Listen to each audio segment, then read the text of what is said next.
Blah! Bonjour Cédric, je t'embrasse. Salut à toi mon ami et bienvenue ici sur la chaîne YouTube Petit Copeau pour une toute nouvelle vidéo de Boiseux sur la fabrication de ce bureau. Une petite création de ma part totalement modulable. On va voir ça ensemble. Hop hop hop, petite promotion pour le sponsor de cette vidéo, c'est Easevis et leur caméra de vidéo de surveillance. Tu vas voir qu'ils sont ultra simples à poser, d'une simplicité enfantine. Justement, si tu n'es pas électricien, tu n'as pas besoin de prise de courant, tu n'as besoin de rien du tout. Ici, tu as la BC1C 4K, donc c'est une caméra de vidéosurveillance en 4K, totalement autonome. Tu vas voir, c'est assez incroyable.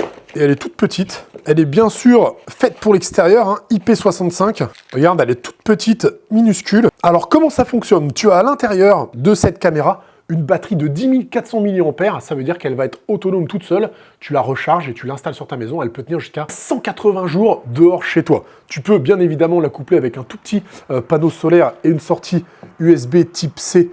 La caméra, elle utilise très peu d'énergie parce qu'elle va détecter avec l'intelligence artificielle tous les mouvements, que ce soit voiture, personnes, animaux, et tu vas pouvoir choisir les zones où tu veux qu'elles soient efficaces, avoir une alerte ou pas. Tu vas pouvoir programmer tout ça via l'application, c'est très facile et c'est gratos.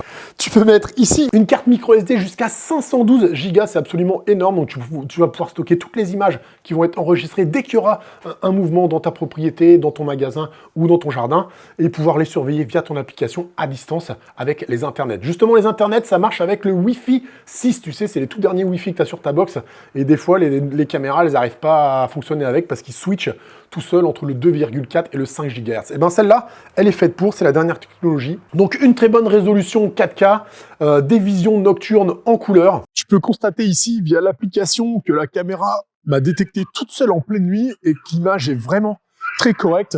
Tu peux constater par toi-même que ce petit short me va à ravir et que l'image est vraiment bonne, tu vois.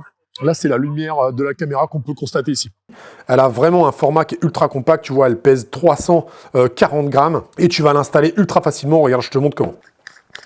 Tu dévisses ici. Tu as un petit support sur lequel tu vas pouvoir mettre deux petites vis directement dans le bois ou dans la maçonnerie. Et ça, c'est trop bien. C'est son support magnétique. Regarde, une fois que tu as fixé ça dehors, tu visses ça dessus et là, ta caméra, tu la poses, tu l'inclines exactement où tu veux. Et quand tu veux la recharger, si tu n'as pas de panneau solaire, et ben, tu as juste à la prendre, tu la branches chez toi sur ton chargeur de smartphone et tu la remets et ça repart. Tu télécharges l'application, tu la paires, ça se fait très facilement. C'est compatible avec Alexa et avec Google Home. Bien évidemment, c'est étanche dehors. Qu'est-ce que tu veux de mieux? Il n'y a pas plus simple et en plus, c'est pas très cher. Je te mets un petit lien et un code promo dans la description, c'est rien que pour toi. Allez, c'est parti, on retourne dans l'atelier. Sur la fabrication de ce bureau, avec un pied en acier, un plateau en EVA et un petit module de bureau ici, bah, tout ça, ça se passe dans l'atelier. On y va tout de suite et je t'emmène avec moi. C'est parti. On est ici dans l'atelier pour la fabrication d'un bureau joli, simple, rapide, en massif. Mais là, tu vois, je vais utiliser que des panneaux de bois déjà collés. Ça, c'est de l'EVA. C'est un bois... on fait le caoutchouc avec, donc il reste beaucoup de bois, ils font des collages avec, ça fait des grands panneaux. Là, il me reste des chutes de la bibliothèque. Je t'invite à aller voir la bibliothèque, ça va un petit peu avec l'ensemble. Je te mets la petite vignette ici. Et puis, j'ai un gros plateau ici en bas. Tu peux t'amuser à faire tes collages, bien évidemment. En général, même je le fais. Mais là, c'est le chantier de l'extrême. Tu vois, il y en a un petit peu partout ici. Je fais beaucoup de choses en même temps. Et donc, je simplifie les choses. Je travaille toujours un petit peu de la même façon, c'est-à-dire une façon d'arrache. Je ne fais pas de plan. Tout est dans ma tête, mais on va se faire un petit croquis quand même ensemble. Et surtout, moi, ce que je fais, c'est que je m'adapte aux sections de bois que j'ai, à la taille de mes panneaux pour essayer de faire le moins de gâchis possible et de rendre le truc un peu joli. Et moi, en général, ça me va. Et à la fin, ça donne un truc sympa. Et je vous partage ça. Donc, on se fait un petit croquis ici ensemble, vite fait. Tout ce que je sais, c'est que mon bureau, à moi, il vient se mettre entre deux murs. Ici, donc ça, c'est le mur. Ici, c'est le sol. Et que j'ai un éclairage au-dessus qui vient éclairer mon bureau. Donc, tout ce que je sais, c'est que la distance entre les deux murs, bah, disons, j'ai pris entre les plaintes. Hein, souvent, il faut se méfier. La plainte, elle est plus large que le mur. J'ai 183. Donc ça, c'est la seule contrainte que j'ai. Ensuite, il me reste des grands bouts comme ça, mais de quoi faire qu'un côté, tu vois. Donc, je pense que je vais faire un truc comme ça. Ça, c'est du gros bois. Hein, ça fait 56 mm d'épais. Ensuite, ici, j'ai du plateau de 18 qui est un peu plus fin.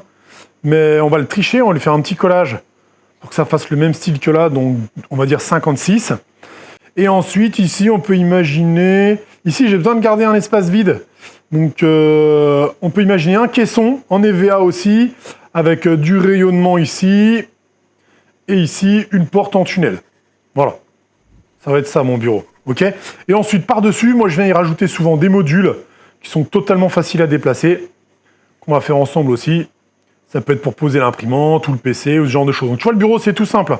Un gros bout de bois là, un plateau ici qu'on va doubler, qu'on va renforcer, un caisson qu'on va pouvoir placer où on veut parce qu'il va être, ça va être en 2 pièces. Et la seule chose qu'on veut ici, c'est un assemblage qui soit joli. On veut pas avoir une vis là, ou pas de tasseau, tu vois, ça c'est pas joli. Donc on va y faire un assemblage certainement soit avec des biscuits, des lamellos, du domino, j'en sais rien, on va voir ensemble. Déjà, je m'occupe du plateau, je le découpe à la bonne largeur. J'ai vu environ qu'un bureau, on m'a dit 60, c'est pas beaucoup, mais moi je trouve que 60 c'est déjà pas mal de large. Et la longueur 183, et ensuite on grossit un peu devant pour qu'il y ait du muscle.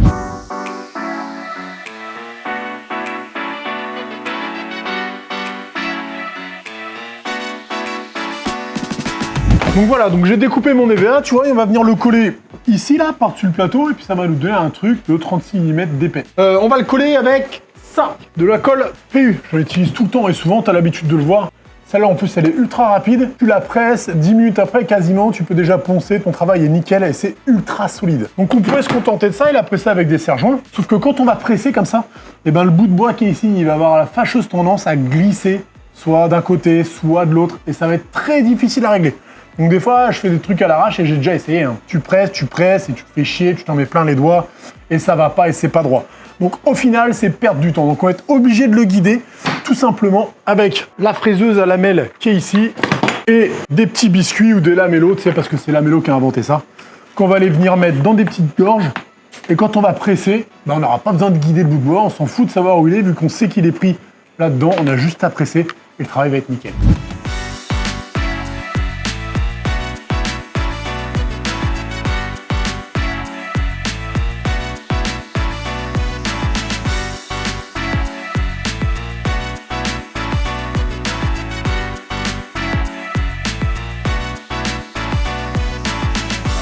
Donc le plateau, je l'ai recoupé à longueur voulue et pour l'instant, je l'ai mis de côté, on va le reprendre plus tard. Là, on va se mettre sur le petit caisson qui va servir de soit tiroir, porte-placard, qu'il y a sur le dessin ici. Regarde, approche-toi. Donc là, tu vois, ça c'est notre plateau. Là, il y aura un pied en acier, je pense. Et ici, un module qu'on va mettre dessus, on verra à la fin avec le bois qui nous reste. Et ici, on va faire un caisson. Alors, comment on fait un caisson? Donc c'est très simple, il nous faut 4 pièces de bois, un panneau sur le côté, un autre panneau ici. En général, il y a un panneau aussi en bas sur lequel on peut mettre des pieds ou une plinthe, ça on verra après. Et en haut, soit un 4e panneau, soit carrément les marchands, eux, ils te mettent des mias. Donc ça peut être juste une pièce de bois devant, une pièce de bois derrière. Vu en haut de coupe, tu vois, ça ferait ça, quoi. Ça, c'est les 2 panneaux. Donc ça, tu peux le faire. Ok, tu peux mettre juste deux bouts de bois comme ça. Donc là, pour les dimensions, pour la hauteur du bureau, tout simplement, je vais aller sur Google, je vais regarder une hauteur standard de bureau et je vais faire mon caisson tout de suite. Je découpe les bords, ensuite la partie basse, la partie haute. Et pareil, je vais te montrer comment on assemble avec le système de Lamello, qui est vraiment un super système, qui coûte pas cher et facile d'assemblage, facile à presser. Je te montre ça tout de suite.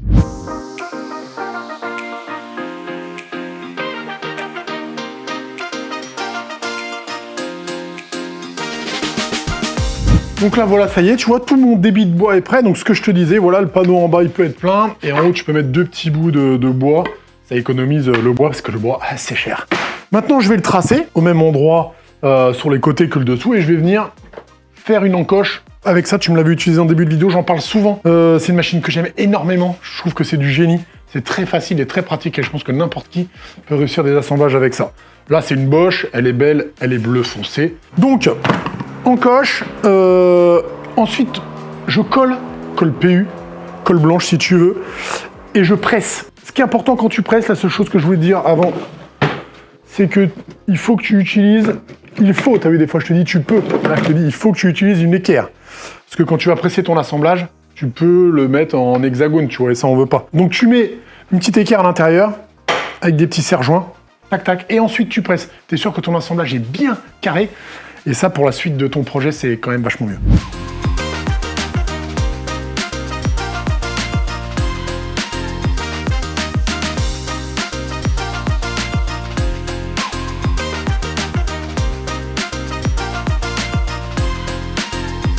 Donc là, je vais utiliser les petits biscuits colle sur le bord, colle à l'intérieur, je mets mon biscuit, colle sur le biscuit.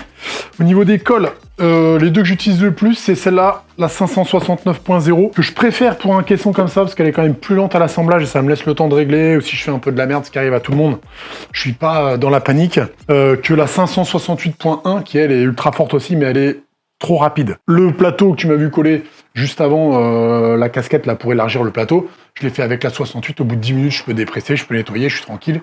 Et celle-là, elle est un petit peu plus longue. Truc important, je l'ai déjà dit, mais je vous le redis, le trait que j'ai fait ici et le trait que j'ai fait là, ils m'ont servi à faire mes empreintes dedans. Et bien ce trait, je viens le mettre à l'extérieur du caisson. C'est pour l'affleurage. Soit tu essayes de comprendre que j'ai l'étiquette qui dépasse ici, soit tu essayes de comprendre que c'est tout simplement pour l'affleurage, vu qu'on s'appuie sur la casquette ici, et ben on aura le bon affleurage. Et sinon, tu cherches pas à comprendre et tu te souviens que le trait du caisson ici, il va toujours à l'extérieur du caisson.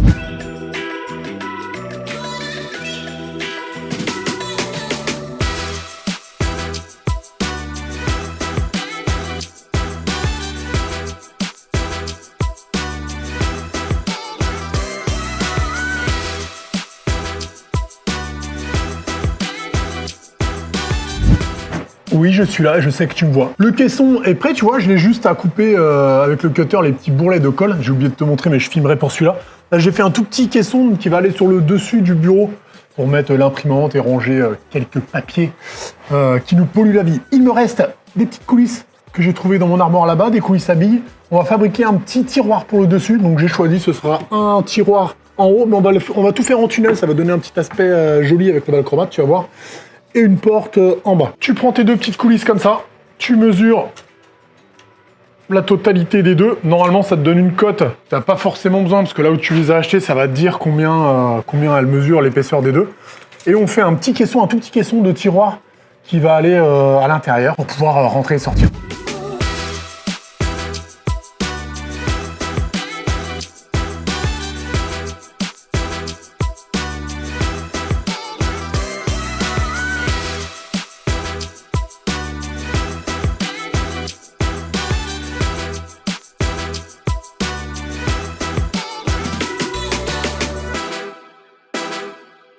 Donc j'avais plus de batterie pour filmer bien la fin, mais bon, je mets un gabarit dessus, je mets la défonceuse et j'ai fait la poignée de mon tiroir qui est de la même taille que la bibliothèque. La bibliothèque, je te la mets, la vignette est juste ici.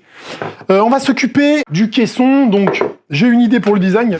Le tiroir en bandeau noir au-dessus et en bas une porte carrée, donc ça nous fera un espace vide au milieu pour ranger des trucs. Au niveau design, ça va être sympa. Et donc justement, j'ai récupéré la coupe de mon plateau, qui a été triché, musclé ici. Je vais venir la placer à peu près au milieu, enfin que ça soit homogène quoi. Et ensuite je vais tout passer à la vitrification, parce que c'est un plateau, donc quand même tu peux te poser dessus, mettre un café et tout, je pense que c'est mieux.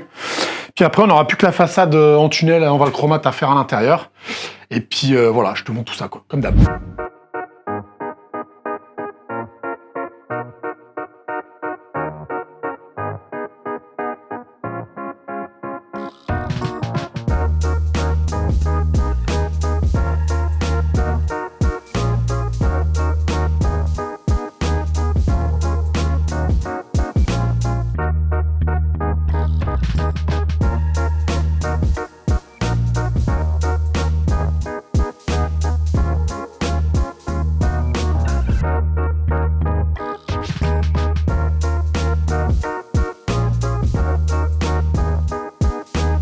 Bon, tu vois, hier, j'ai tout passé au vernis ou au vitrificateur, hein, c'est un petit peu la même chose. Mais un produit pro, tu seras moins emmerdé dans le temps.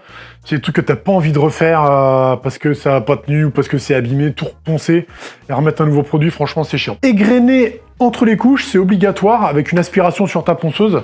J'ai mis 2 couches sur tout le mobilier en général et 3 couches sur le plateau qui pourra peut-être supporter une petite tasse à café ou ce genre de choses. Donc ce matin, je vais installer le tiroir, on va le faire ensemble. J'ai ma porte qui est ici, que tu m'as vu faire une petite gravure, et la façade du tiroir à passer un petit coup de produit dessus, ce sera fini. J'ai le pied, ça tu m'as vu fabriquer ça, tu te demandes ce que c'est, en fait c'est un pied qui va aller sous le caisson pour lui donner un petit peu de hauteur, un pied qui rentre, tu vois. Comme ça c'est pas à fleur, c'est plus joli, et ça va donner du contraste aussi, petit coup de produit aussi. Ensuite il n'y a plus qu'à fixer ça sur le caisson. Tu as vu ici que j'ai mis La grosse étagère ici, pareil, j'utilise... éviter de reporter des cotes au mètre, c'est éviter les erreurs. Donc tu as vu, souvent j'utilise une cale ou un gabarit pour pouvoir venir fixer mes trucs. J'ai utilisé quelques vis, on a le droit aussi de temps en temps, hein. C'est les vis, c'est très bien, c'est caché dessous, ça se verra jamais. Donc j'ai juste à partager ici cet espace, là il y aura un espace vide pour mettre des papiers, un tiroir, et la façade ici.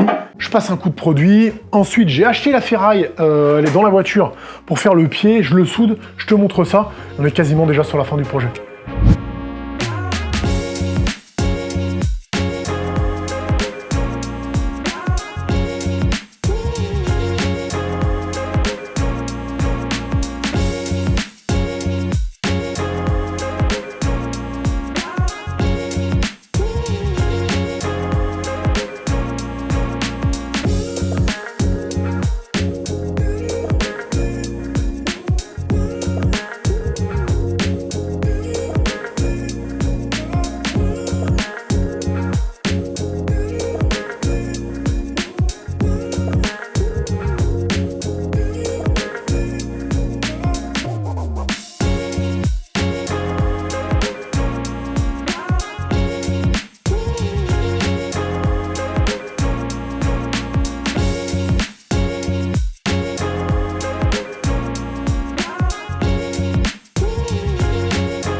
J'espère que tu as apprécié la petite mise en scène parce que ça fait plusieurs jours que je prépare ça. Dis-le moi dans les commentaires, laisse un commentaire pour me dire ce que tu as pensé de ma petite mise en scène et de cette vidéo. La vidéo se finit comme ça. J'espère tout simplement que tu as pu apprendre 2-3 trucs, soit pour te cultiver, soit pour te donner des idées ou bien tout simplement pour te divertir. Tu as vu que c'est quelque chose finalement quand même de assez simple avec du massif en palo, donc c'était déjà tout prêt même si c'est tout du massif. Le caisson ici, et pour l'instant il est totalement libre, je sais pas où je vais le mettre. Je peux le déplacer à gauche ou à droite. À la fin, je lui mettrai 2 vis pour le tenir. Mais tu vois, ça reste quelque chose de modulable. Ici, le pied, à la base, je voulais faire un pied en bois.